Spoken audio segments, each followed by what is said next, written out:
Hi, everybody. I'm Andrea Frontera. I'm one of the members of the steering committee of the research network. And for today's seminar, we have another member of the steering committee of the research network on energy politics, policy and governance, Rainer Quitsov. Rainer Quitsov is a professor at the Technische University in Berlin, and is also a research group leader at the Research Institute for Sustainability in Potsdam.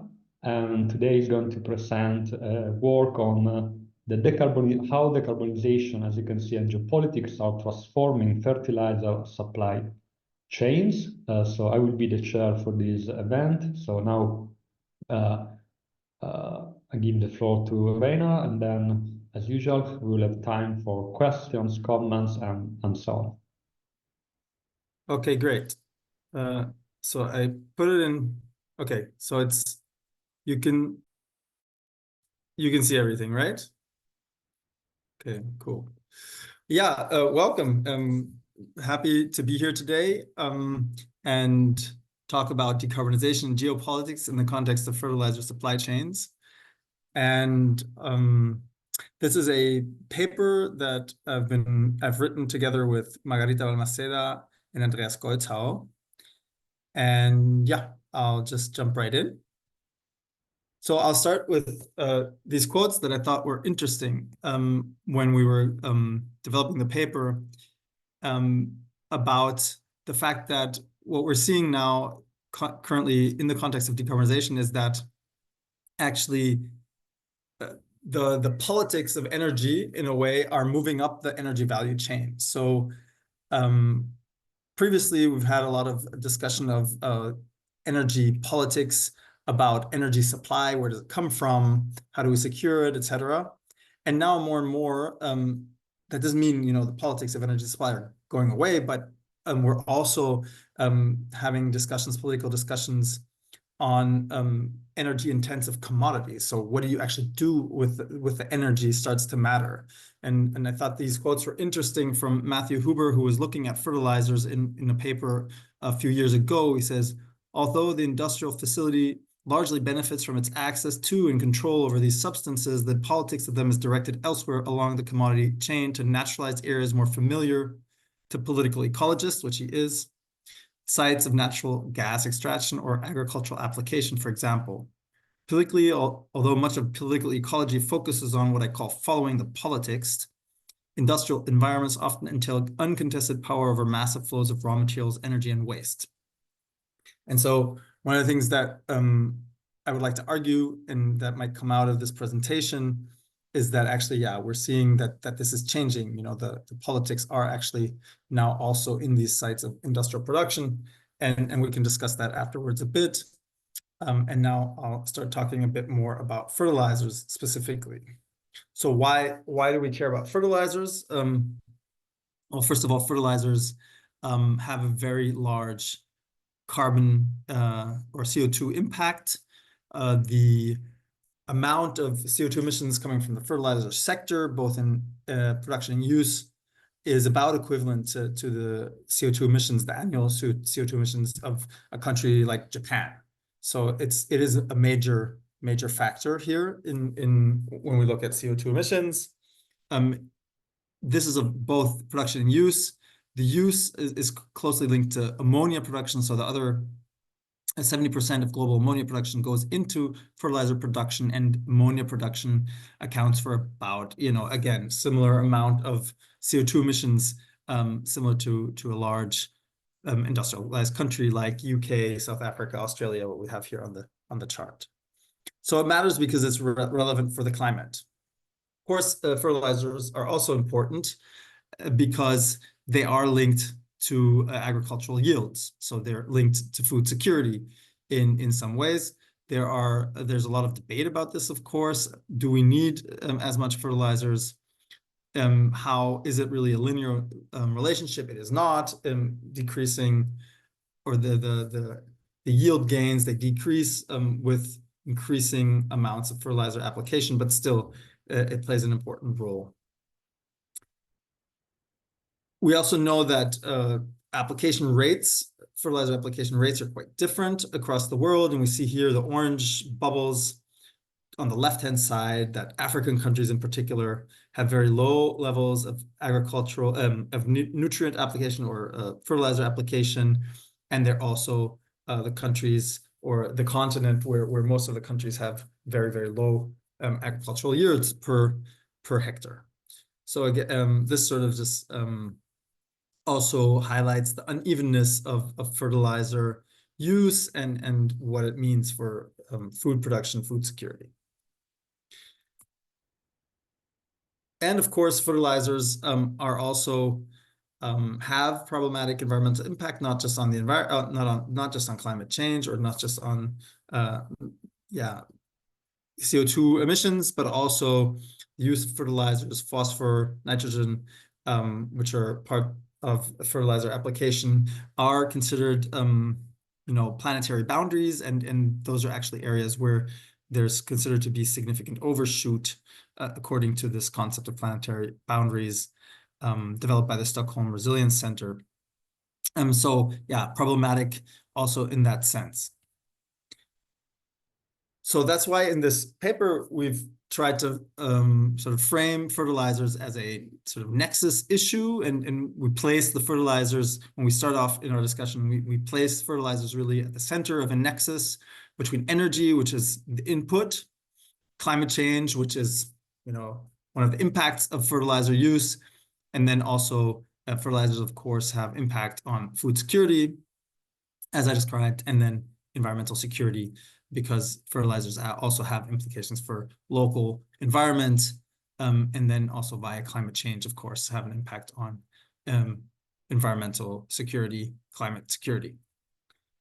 So that's kind of the starting point, and that's, like I said, that's how we start out.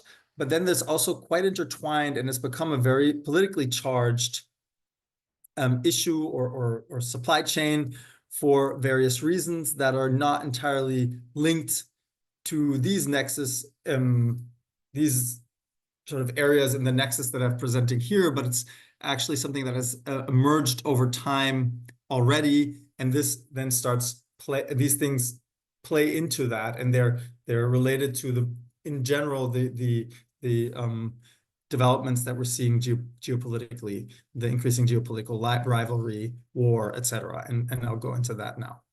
So first of all, it's interesting to note if we look at how fertilizer supply chains are changing, and that's really the focus now in the rest of the presentation. So how are fertilizer supply chains changing? How is the sector changing, and what's driving it? So one of the big drivers is that already before the war in Ukraine, before the decarbonization of energy-intensive industry became a big issue, we already seeing a lot of changes in the fertilizer market or in the fertilizer sector. We see here, when you look at the bubbles, the orange bubbles signify the share of the respective country in global imports of fertilizers, and the blue are global exports, the share of that country in global exports. If we look at China, it's quite interesting to see that between 2000 to 2022, China basically flipped from being a major importer to a major exporter of fertilizers. The reason for this is that China has been very actively pursuing let's say, a policy of fertilizer independence. It has invested a lot of resources into ensuring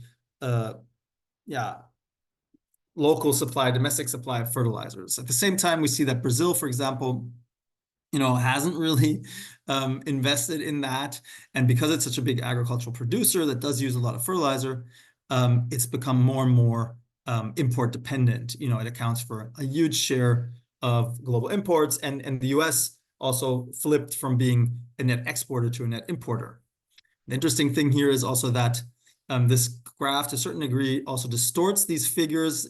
If we would look at China year before that, in 2021, it would actually, the blue bubble would be even bigger, because in the wake of the war, and we'll talk about that in a second, China has also imposed export restrictions, so that the share it would normally have in global exports has been reduced because of those restrictions, was another measure signifying really the geopolitical importance of these markets. Of course, in the wake of the war in Ukraine, we've seen big price increases. So fertilizers became very expensive. Countries started having problems accessing fertilizer, which, had impacts on the ability of farmers to purchase and use fertilizers.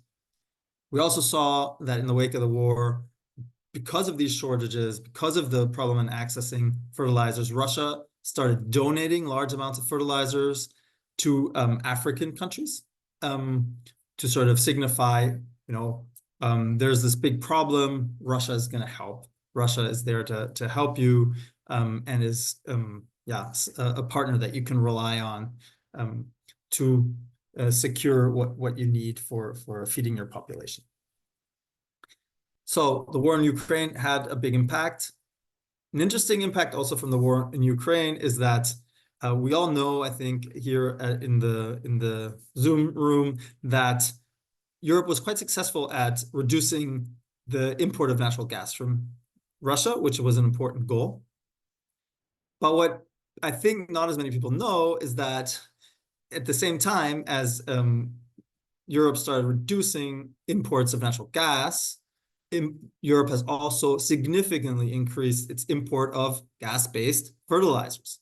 So part of the story of reducing dependence on natural gas from Russia is actually just a substitution from dependence on natural gas to dependence on commodities that are based on natural gas at the expense of European production of those exact same commodities. So it doesn't exactly translate into the kind of, I think, outcome that the EU is really aiming for here. And it's starting to become an issue. There were debates also in the European Union about restricting, or rather subsidizing European fertilizer production to make sure that fertilizers are continued to be produced in Europe, and also to sort of counteract this new import dependency on Russian fertilizers. At the same time, I already mentioned it, China started imposing fertilizer export controls. Also, they wanted to make sure, the fertilizer that China produces is first applied and delivered to farmers in China to ensure food security in China, rather than, exporting and supplying the global market. So here again, we can kind of see, I think, very different responses or willingness to really intervene in markets between different players here. Interesting also impact from the war in Ukraine has been that, partly as a response to Chinese export controls, but also in response to just shifting trade relations in response to the war, that India has really started importing a lot more fertilizer from Russia, and which is, like I said, partly a substitution of Chinese imports. I don't know exactly, what the shifts are driven by, but it's just an interesting fact that here we also see shifts in trade relations that are a response to the war. We also have responses in the opposite direction. For example, Morocco has started to source fertilizers elsewhere, so different from India. It's responded basically somehow in line with EU sanctions, rather than taking the opportunity to get cheap fertilizers, or cheap ammonia in this case. Sorry, it's not fertilizers, it's ammonia that Morocco uses for its fertilizer production, and Morocco is a very large producer of fertilizers. So now we go to a third driver, kind of go back to this issue of fertilizer use in the global south. First of all, like I said, it plays an important role. There are countries that probably could benefit from still increased fertilizer use, especially in Africa. So that's the issue here. And also a lot of them are very import dependent. So it's an important fact that, basically countries around the world are essentially, many countries around the world are 100% dependent on fertilizers, and not just any fertilizers. They're oftentimes, or here's another map of import dependence. The very dark colored countries are very, very highly dependent on fertilizer imports. Interesting to see here, Latin America and Africa being very much in that group. And but not only that, they're oftentimes very, very dependent specifically on Russian and Belarusian fertilizers. This is a specific type of fertilizer, potassium-based fertilizers, and they're heavily produced in Russia and Belarus, or Belarusia. And you can see here that a lot of countries are very dependent specifically on those imports. And as this becomes more and more of a geopolitical and a security issue, this obviously raises a lot of questions. Another interesting fact, if we look at the African continent, is we have a few exporters of fertilizers. These are the major ones, the 5 largest ones. The biggest ones are Egypt and Morocco, but there are others. And what we see here is that actually the exports from those countries, they predominantly don't go to other African countries. So even though African countries are very import dependent, they import a lot of fertilizer from around the world, the African exporters don't necessarily export to Africa. And that is has a number of reasons. One big reason for this is that when fertilizer production or facilities, factories are built, you need an offtake agreement, you need a big buyer to underwrite your investment, and those are usually not located in Africa. So then the factory that is built, the production that comes out of that factory doesn't go to African neighboring countries, it goes to the world or the global export market, or rather the off-taker that underwrote the investment. So now finally, the fourth sort of driver that is transforming fertilizer supply chains and the fertilizer sector more broadly is decarbonization. I started off by saying that fertilizers play an important role in global CO2 emissions. This is both the upstream, the production of fertilizers and their transport, and also their use. You can kind of see the shares between 20 and 50 on the, let's say, on the manufacturing, production, delivery side, and then the 50 to 80% on the fertilizer use side. And this raises, of course, questions regarding where fertilizer production will take place in the future. Up until now, it's been largely located in countries that have access to natural gas resources. So we saw Egypt is an important one. Morocco is for a different reason, because they have potassium reserves that are important for a certain type of fertilizer. But generally, a lot of the nitrogenous fertilizer that's where you need ammonia, which is based on natural gas production, are of course produced in a large natural gas, or countries with large natural gas reserves, with the exception of China, because China has very sort of actively tried to, has developed its fertilizer production despite the fact that it doesn't have natural gas reserves, and the outcome has been that it's based on coal-based coal gasification, which is then used for producing ammonia, which is both very CO2 intensive and very costly. So not necessarily something that makes sense for countries around the world, and a very active political decision in China. But what we see here is that, what can be done now, and maybe I should have included a graph, but basically what can be done is we can substitute the ammonia, which is produced from natural gas, with ammonia produced from green hydrogen, from hydrogen that's produced with renewable energy. So instead of splitting a natural gas molecule into hydrogen and CO2, and then producing the ammonia from the hydrogen along that route, you produce the hydrogen from water using renewable energy.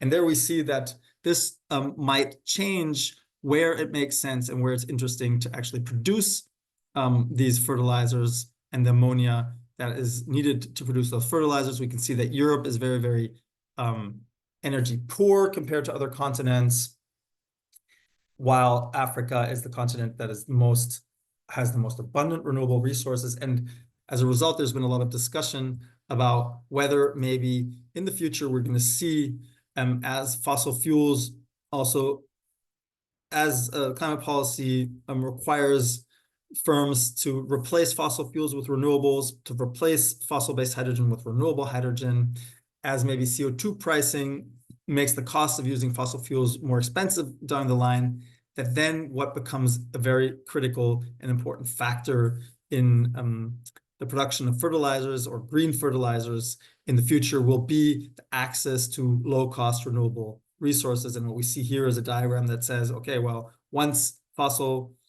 energy prices go up to a certain level, and then where renewables in certain localities are cheaper than that fossil fuel feedstock, then we might see a shift to those localities.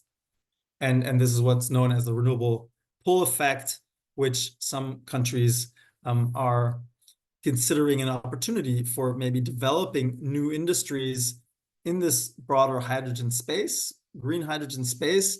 And fertilizers are an interesting case for this because they actually have domestic markets in many of those countries. If we look at Africa as a renewable energy continent, then the question always becomes, yeah, well, if they engage in hydrogen production, green hydrogen production, will they have some kind of domestic application, which is important, especially since export routes for hydrogen, if they wanted to export the hydrogen, will take a long, long time to develop still. So if they have a domestic market for certain commodities like fertilizers, then this might be something they could use to sort of ramp up their green hydrogen production and also decarbonize their economies, and make themselves less import dependent. Problem here is, of course, the cost. Even with relatively high CO2 prices, the cost of green ammonia will still be higher than it is now, than gray ammonia is now. And the question then also becomes, who will bear those costs? Is a big discussion, a big question, as these markets are ramped up over the next decades. But we already see some developments in this direction. This is an interesting project, or this is a company. It's called Thales Green Ammonia. It produces green ammonia that is used for fertilizers in decentralized ammonia production facilities. And there is one in Kenya where the company says that it is already producing this product at a price that is lower than what it would cost to import to the locality where the facility is. I think it's not necessarily, we don't know how this will develop, how costs will develop, etc. But it's an interesting example of something that might emerge in the future. So sort of summing up, I've been talking about all these different, I talked about the nexus perspective. So what we did is we tried to think through, how these different elements really interact. The middle, rather than now having the fertilizers, we place security, environmental security, energy security, import dependence as sort of security issues. And then we thought through, how the fertilizer sector or also fertilizer use then kind of interacts with this variable. And of course, what I haven't talked about that much is that of course reducing fertilizer use is of course also an important strategy for boosting security and without compromising food security. So with reducing import dependence without compromising food security. So nutrient use efficiency, what it's called, is a very, very important no-regret strategy. We also have green fertilizer production, which has a positive impact potentially on by lowering import dependence and thereby boosting sort of the ability to source domestically fertilizers. At the same time, it might raise costs, which would be a negative effect on, say, affordability and thereby security of supply. We also have nutrient use efficiency. The lower use of fertilizer is also positive for the environment. It's positive because it reduces greenhouse gases. The same goes for green fertilizers. we decarbonize fertilizer production, we reduce greenhouse gases, and those reductions in greenhouse gases and improvements in environmental quality by using less fertilizers are obviously also positive for security. So that's kind of the picture that emerges.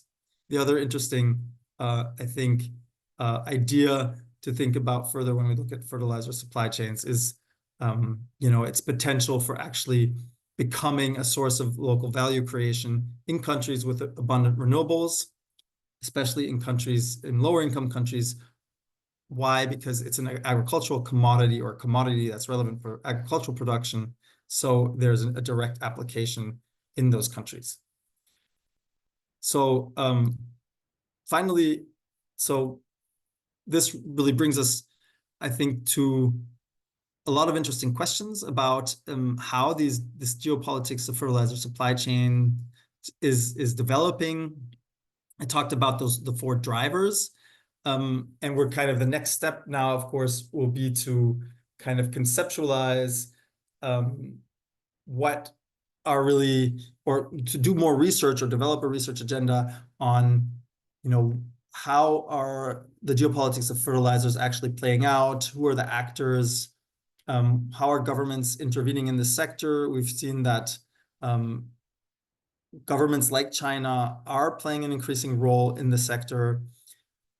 And I think it's also an interesting, there might be a lot of scope for interesting comparisons to other energy-intensive commodities, which is kind of how I started out the talk, saying, we're seeing the politics of energy really shifting. Did I say upstream? I meant downstream to energy use. I think earlier I said upstream, but it's shifting downstream to energy use, to the place where energy is an important input to industrial production. And of course, this is an important issue also in Europe, as we're discussing decarbonization of industry. What does it mean for the future of industrial value creation in Europe? It's the same time, it's an important question for countries that might be trying to build up new value chains to become players in a net zero industrial economy. And yeah, lots of interesting questions, and fertilizers, I think, are particularly interesting because they have these additional, very direct implications for a number of security issues. And I'll leave it there, and be interesting to have a discussion of what you think about this, and where you might also see research on these types of issues going.